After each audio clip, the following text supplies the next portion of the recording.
Здравейте, четящи! Аз съм Стефи. Добре дошли в днешното видео, което ще бъде равносметка на прочетените от мен книги през месец април. Те не са никак много. Книгите са 5. Тук виждате 4. Петата книга е стихосбирка. Стихосбирката на Елин Арахнев. Не зная как да се държа, когато ме обичат. Ще ви покажа близки кадри на това издание. Това е луксозното издание, което от ICU преди известно време пуснаха на пазара. Аз дълго време го отлагах, защото имам, мисля, че 9 от стихосбирките на автора. Отделно съм слушала в Storytel друга негова, а пък в това издание са събрани доста от стиховете, мисля, които ги има и в тези стихосбирки. Така че много дълго време се колебаех дали да си я закупя, но в крайна сметка реших, че искам да притежавам това разкошно издание и си го взех. И относно романите, малко са, но пък всичките смея да твърдя, че са изключителни попадения и така вземат много специално място в сърцето ми.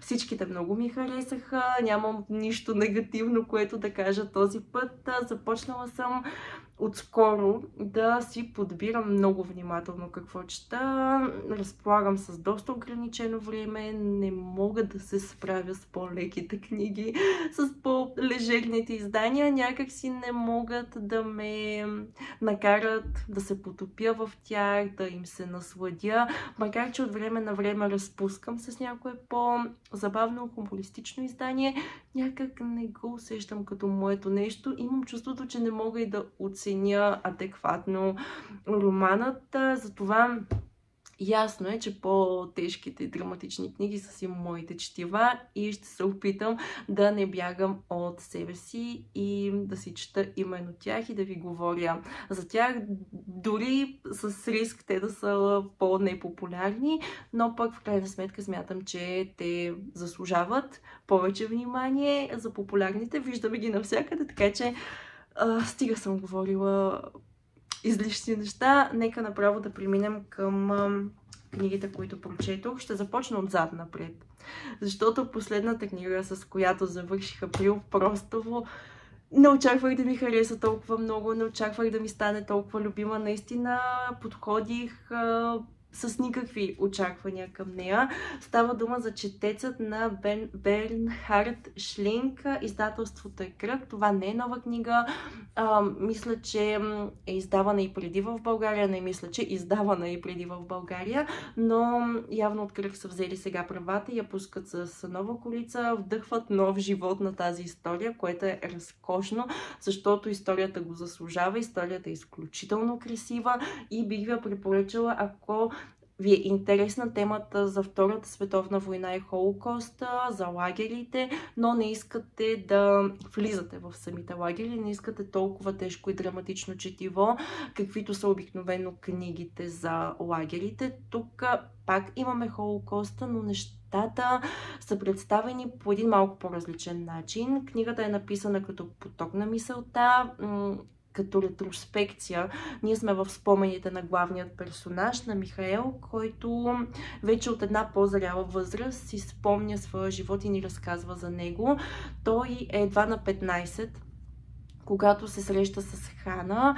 Хана работи като кондуктор и е на 34. Много неща Михаил не знае за Хана. Тя има много тайни, не говори за личния си живот, не говори за себе си, рядко отговаря директно на въпроси, но те двамата се влюбват един в друг. Поне Михаил се влюбва изключително силно в Хана. Все пак тя е първата му приятелка, първата жена, с която е интимен, първата жена, която го вижда, която го разбира, с която му е приятно да си прекарва времето. И дори само на 15 той успява да я оцени като личност. Нещо интересно за тях двамата е, че част от техният любовен ритуал е това да си четат на глас, или по-скоро Михаил е този, който чете книги на Хана по нейно желание. Уви, тази голяма възрастова разлика ги разделя в един момент и ние се срещаме отново с тях години по-късно, когато Михаел е вече студент по право и се намира в съдебната зала. И процесът, който наблюдава, е всъщност процес срещу надзирателки, жени, които са били надзирателки в Аушвиц, и една от тези надзирателки всъщност се оказва Хана. Оказва се, че след като изчезва, тъй като тя изчезва ненадейно от неговия живот, тръгва си, напуска работа, не дава никакво обяснение и става ясно, че е приела работа като надзирател. Тя, разбира се, имала своите причини да напусне работното си място и да приеме работа там. Причини, които стават ясни докато четем книгата, и наблюдаваме как се развива това дело. Наблюдаваме и Хана в затвора, защото това не мисля, че е спойлер. Тя е осъдена за престъпление срещу човечеството. Осъдена е на доживотен затвор. Как приема това Михаел? Те двамата казват ли си нещо повече? Срещат ли се отново някога? Ще разберете, ако прочетете книгата. Изключително силен роман. Бързо се чете от гледна точка на това, че е кратък и главите са много кратки, но за мен беше много труден прочит, много емоционален прочит, защото освен тази болка между тях двамата, болката на Хана, когато е изправена на съд, болката на Михаел по тази първа, но не случила се във времето любов, много се разсъждава върху това какво е добро и какво е лошо, какво е справедливо и какво не. Оправдани ли са жестокостите, които са извършвали хората, предвид времето, в което са живяли, предвид това, че в един период от време, по време на войната, когато са съществували тези лагери, уви, да бъдеш надзирател в лагер е била работа като всяка друга. Ужасно звучи, много е тежко да бъде изречено, но да, тези хора са били наемани, тези хора са получавали заплати. Дали жестокостта, която е извършвана там, обаче е оправдана от времето, в което са живяли тези хора, или всъщност човек няма нужда от някакво случване, няма нужда от контекст, за да бъде лош и да върши лоши неща. Изобщо изключително много морални и етични казуси са повдигнати в книгата по един изключително обран, изключително емпатичен и дипломатичен начин от автора. Авторът, освен писател, е и професор по право и съдия, което си личи и в делото, и в неговият дипломатичен изказ. В Patreon говоря по-подробно за тази книга, както и за две от другите книги. Имам отделни книжни вида, в които ги чета и ви споделям впечатления, така че ако искате да ме подкрепите, заповядайте. Там качвам всяка седмица така доста дълги книжни влогове, не само на книжна тематика, изобщо говорим си много повече и за родителство и за всичко, което се случва покрай нас на този етап от нашия живот, така че там говорим много повече за книгата. Това, което мога да ви кажа тук е да, прочетете я, вземете си. Аз знам, че много голяма част от вас са гледали филма. На мен сърце не ми дава да го изгледам. Гледах трейлера няколко пъти и просто не мога да се свържа с актьорите, с тяхната игра актьорска и с усещането, което ми създават. Прекрасни са. Не мога да кажа лоша дума. Кейт Уинслет е разкошна. Не си спомням името на актьора, който влиза в ролята на Михаел, но той също играе много добре. Просто не ги усещам по начина, по който ги припознах в книгата. Особено Михаел ми е тотално различен от това, което прочетох тук и това, което виждам в трейлера. Нищо общо и не мога да се насиля в момента да гледам филма. Не знам как е при вас, поделете ми, когато прочетете една книга и се свържете с героите. И, нали знаете, всеки читател си ги представя в главата си по един конкретен начин и после много трудно сякаш да се пречупиш и да ги видиш така, както тогава, примерно, режисьора ги е видял. И не знам, не го усещам, просто не го усещам, а много искам да изгледам филма, защото чувам прекрасни неща за този филм. Нека продължим нататък с другите две книги, които също се нареждат сред любимите ми книги за тази година и изобщо авторката Дорис Лесинг. Говорила съм ви вече за нея, мисля, носител на Нобелова награда за литература за 2007 година с номинации за Букър. Намерих я докато четях една статия с най-добрите книги, номинирани за Booker в сферата на научната фантастика. Тя пише и научна фантастика, има цяла поредица, но тези две книги, които сега ще ви покажа, по-скоро засягат темата за родителството, за майчинството, за брака, семейството, за тази отдаденост към семейството. Лятото преди мрака беше първата нейна книга, която прочетох и изключително много ми хареса. Издателство Летера са тези прекрасни издания с твърди корици, прекрасно оформление, браво за което. Тук отново сюжетът тече под формата на поток на мисълта. Казвам го, защото знам, че не всеки читател харесва точно този похват. Аз лично го обожавам. Изключително силно се свързвам по този начин с дали ще е лирическият герой, дали ще е автора, защото така на моменти не знам доколко авторът и лирическия герой се припокриват. Мисля, че в голяма степен се припокриват, особено тук, защото четох биографията на Дорис Лесинг. Знам, че тя има, със сигурност има един развод, има деца от първия си брак, които остават при бащата, след това има втори брак, друго детенце, но някак не се получава брачният живот. Тук героинята ни, Кейт, преминава 40-те години и последните 20 години от живота си всъщност е прекарала у дома, грижейки се за 4-те си деца, на нея и на Майкъл. Съпругът е лекар, той доста често пътува, отсъства понякога с месеци, приема работа в други клиники, за да има практика на други места и бракът им е успешен, защото много разговарят за отношенията си, но Майкъл изневерява и не го крие. В началото го е крил, но след това става ясно, че си има доста афери и дори такива, след които е искал да се раздели с съпругата си, но в крайна сметка остава при семейството си. Сега, доколко това е редно, доколко те са щастливи, също се коментира в книгата. Отново е изключително етичен роман, който поставя фокус върху това, доколко хората могат да продължат да се обичат и уважават, когато в едно семейство се случи изневяра, когато има изневери, за които се знае, когато една жена избере поради една или друга причина толкова дълго време да остане у дома. Това е изключително трудно решение, изключително трудно е да си само майка, да бъдеш само в ролята на майка, дори да го искаш. Защото идва един момент, в който децата вече нямат нужда от теб и ти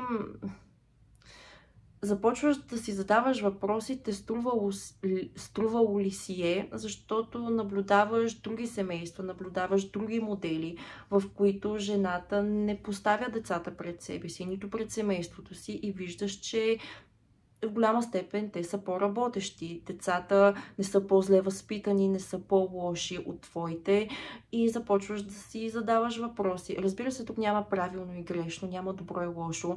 Въпрос на избор. Как семейството иска да продължи напред. Разбира се, стига всички в това семейство да се чувстват добре, защото тук очевидно в някаква степен може би се чувстват добре, но не изцяло. Нали, когато децата са фокус, основният главен фокус в един брак, самият брак остава на заден план и започва да се разпада. И тогава няма как да има щастливо семейство, защото двамата души, мъжа и жената, майката и бащата, те създават това семейство и те са в основата, те са центъра. И ако там нещата се пропукат, семейството спира да бъде семейство. Децата много рано и много бързо го разбират, че нещо се случва в това семейство и нещата не отиват на добре.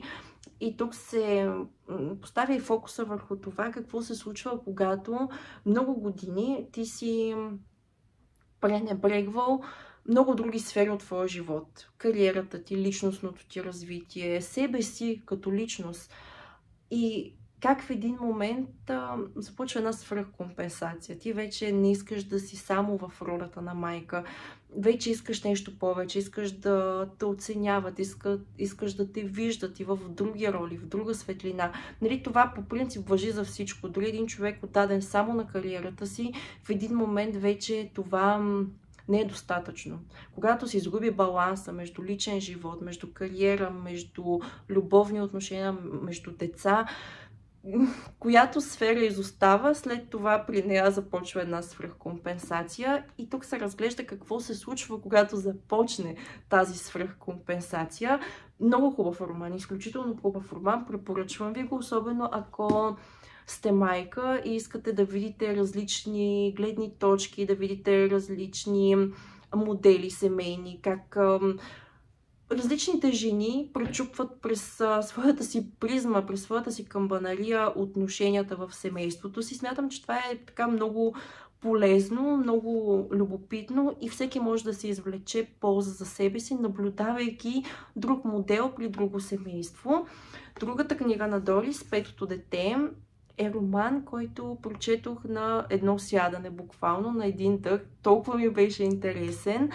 Тук се срещаме с двама млади души, мъж и жена, Дейвид и Хариет, които толкова много ги харесах в първият момент, когато се запознахме с тях. На едно парти се срещат и двамата не обичат социални събития, и двамата интроверти, и двамата много мили, възпитани, целеустремени хора и много ги харесах първоначално.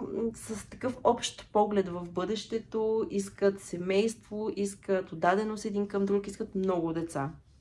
До тук чудесно, прекрасно, само че тук въпросите, които са поставени, етичните въпроси, които са поставени, когато искаме много деца, в случая те искат 6 деца и повече, ние можем ли да се грижим за тях? Можем ли да им осигурим не само материалното, макар че то също е много важно. Всяко дете си има своите нужди. Отново не говорим само за материални нужди, но и внимание, любов, грижа, отдаденост. И доколко това е възможно, когато една майка е постоянно бременна, тук говорим за няколко подред породени деца. Тази майка се изтощава. Тази майка малко или много всяка бременност си взима своето и тя не може да обърне достатъчно внимание на своите деца. Двамата купуват един огромен дом. Още преди да имат деца, преди Хария да е забременяла, дом, който те не могат да изплащат. Защо го купуват при положение, че с първото детенце, първото, второто, не е нужно дори да имаш толкова много място, не е нужно да имаш толкова много стаи. Даже бих казала, че много повече затруднява да поддържаш едно голямо жилище заедно с отглеждането на децата, отколкото да сте на по-малко пространство и да се гледате, поне първоначално.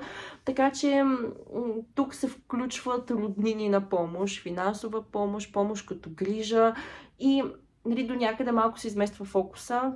Тази двойка иска много деца, иска да ги обича и да се грижи за тях, но реално се случва така, че роднините се грижат за това семейство, роднините се грижат за децата и стигаме до това пето дете, което се ражда вече в една среда силно изтощена и силно натоварена, при една майка, която вече не издържа пета поредна бременност, раждане и пето поредно дете, бебе за отглеждане и това дете нещо не е наред с него. Ние до финала не разбираме точно какво не е наред с него, увреждане ли има някакъв дефицит ли има, психологически, дали е някаква травма нанесена от самата майка по време на бременността, не става ясно. И точно това е интересното в книгата. Откъде идва това нещо? Дали това е начин, по който семейството възприема това дете или чисто обективно има причина за неговото състояние, здравословно и психологическо. Прекрасен роман. Наистина карате да се замислиш по много параграфи. Препоръчвам ви го също. Едно от новите заглавия, най-новото заглавие, поне към днешна дата, от издателство Peppermill Books, Kindling на Трейси Чи. Това е оригиналната корица, много красива, много ми хареса. Тук, това, което най-много може би ми хареса, е начина на написване на този роман. Много различно е написан. Тук всяка глава е на различно дете, с което се срещаме. Kindling са бойци. Деца, които по време на война са взимани от техните семейства. На семействата се плаща определена сума, за да се откупи това дете и те да забравят за него. Говорим за военно време, за време, в което семействата имат много деца, те изнемогват, не могат да ги отглеждат и не им е толкова трудно на първи прочит, разбира се, да се съгласят на подобна сделка.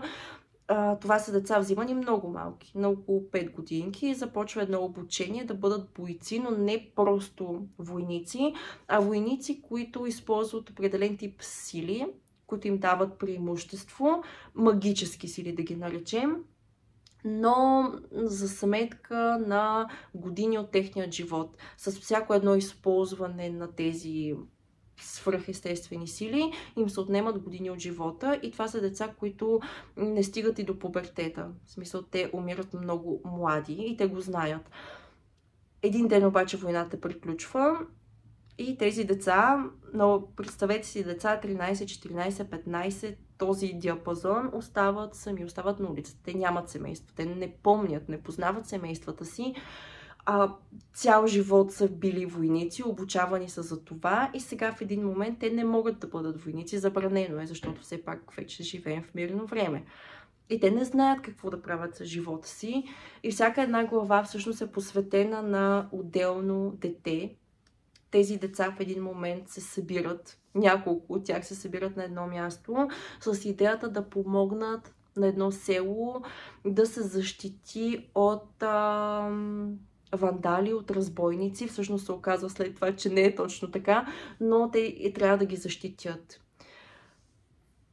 Тежка за четене книга, предвид факта, че говорим за деца, предвид факта, че всичко е представено през техният поглед, целият им живот, това през което в момента преминават, посттравматичния стрес. Особено когато говорим за посттравматичен стрес при подрастващо дете, е много тежко за четене. Красив е стилът на писане, много красиво, доколкото това е правилната дума, е описана войната и умирането, смъртта, умирането, буквално умирането. Това всъщност в голяма степен направи книгата толкова тежка.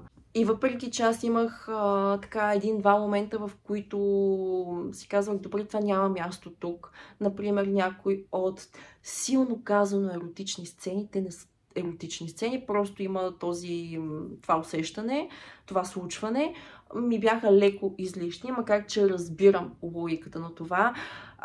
Пак говорим за посттравматичен стрес, говорим за всичките последствия от него, как се справяме. Някои се справят с алкохол, някои се справят с побой, някои се справят с отричане, някои се справят с предателство, някои се справят с безразборни сексуални контакти. Това е, за съжаление, част от този процес, от преживяването на всичко случило се по време на война. Различни персонажи, интересни персонажи, интересен сюжет. Ако подобен тип тематика, защото тя не е лека, говорим за военно време и за деца, войници, представлява интерес за вас, със сигурност ви препоръчвам. Чакам да видя дали от издателството ще издадат и друга книга от авторката. Аз в Либристо си намерих още една и мисля да си я взема в някакъв момент и да я прочита. Чакайте, аз в момента ми заседна малко. В смисъл, нали знаете, има някои книги, за които когато говорите и така сякаш някой е ударил в корема, ритнал ви в корема и ви е изкарал въздуха. Така се чувствате. Така се чувствах и докато четях четецът. Чисто физически ми беше тежко. И докато четях и Kindling, чисто на физическо ниво дори ми беше много тежко да продължавам да чета тази книга. Но си заслужава определено. Аз обичам тежки книги, обичам книги, в които има послание, има смисъл. Ясно е защо книгата е написана. Не е написано просто така, за да бъде написана, за да я има, а за да предаде някакво послание. Ще се радвам вие да ми споделите дали сте чели някоя от тези книги, бихте ли прочели някоя от тези книги и имате ли си любимец за месец, ще ви кажа януари, за месец април, и имате ли си разочарование? Аз нямам разочарование, имам толкова много любимци, което е... Това е един много така успешен месец. Май е първият месец от тази година, за която нямам разочарование, имам само любимци, което е чудесно. Благодаря, че изгледахте това. Мисля, че стана доста дълго видео. Ще се видим много скоро в следващото. До тогава вие се усмихвайте повече и четете.